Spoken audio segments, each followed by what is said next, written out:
My wife cheated and is now pregnant. Long story short, my wife Anna cheated on me. I don't know why. She says she doesn't know why either. Anytime I ask anything, it's just a river of tears. She says sorry and begs me to forgive her and forget it, but I can't. But leaving hasn't been easy either. We have 2 boys together. She's my high school sweetheart. Our families are longtime friends and are still tight with each other. They've all urged me to stay for the kids. To forgive her since it was one time. To not give up all the good because of one bad. But the worst part is she's pregnant. I found out about the pregnancy from my mother as I had her blocked and wasn't living in the same house anymore. I demanded a paternity test. She readily agreed and swore she'd get rid of the child if it's not mine. She's had nothing but curse words for her affair partner. But then, all she's done since getting caught is curse the guy and herself and cry. She's threatened to end herself. All she does is hug the boys and cry. I'm waiting on the results. 3 divorce her anyway, but she says the baby is for sure mine. That she slept with him once, whereas we'd been intimate pretty much every night the duration of her affair. It lasted 2 months, I think. They met, talked, and slept only once if I'm to believe. I don't know why, but the idea of the child being mine disgusts me.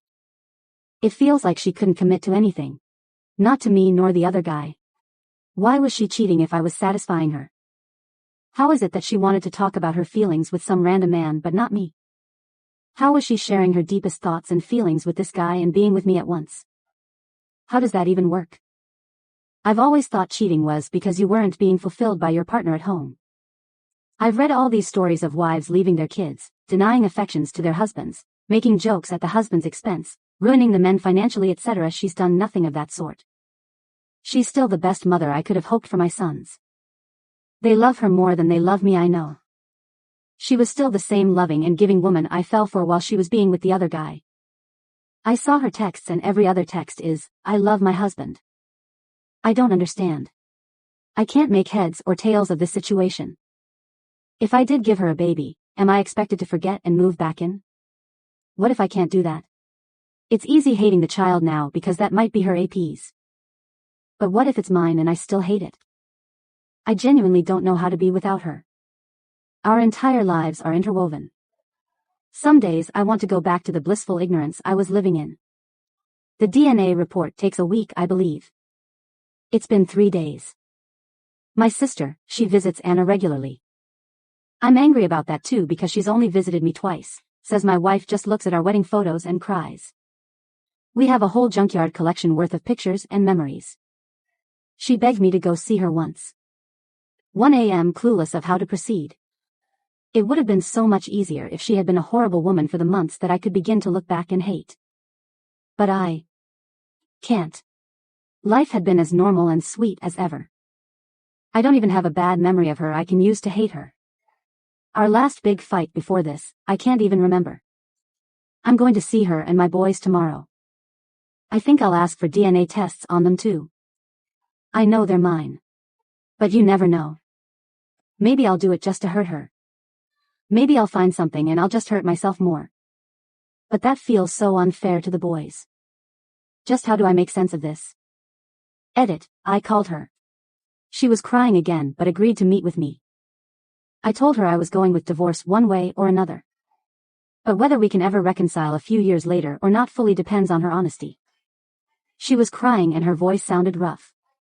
But after a while she said she will tell me everything. But for some reason, she asked me to bring my sister along. My sister hasn't said anything either.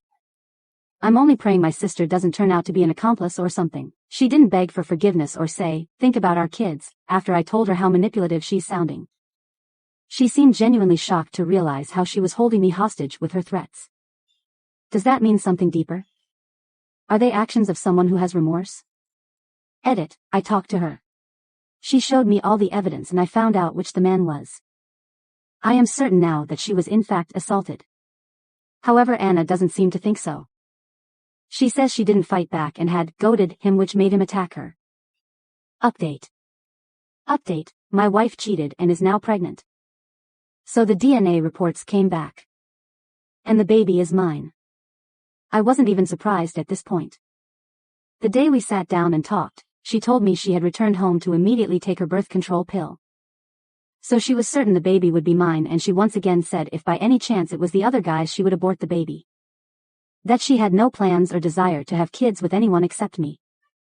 I won't lie, her words were a good comfort to me. I could tell she was telling the truth.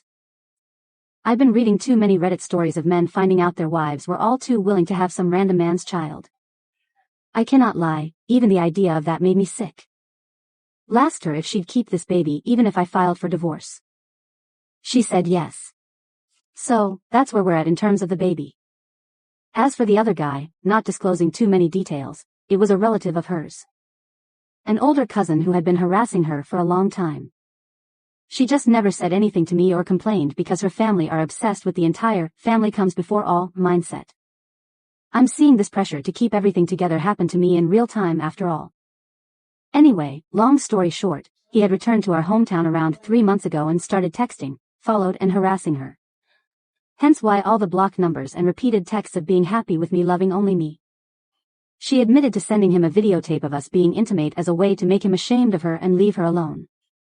That she had repeatedly spoken about me and mocked him when he insisted he could do better. She thinks all this goading and insulting had triggered him to attack her, and she never said anything to me because she is certain it was her fault for engaging with him. That if she had ignored him like before, he'd have just left her alone. I've seen enough texts, confronted enough people and heard enough to confirm she isn't lying. Now I'm just focused on getting this woman the therapy it turns out she has needed for a long time.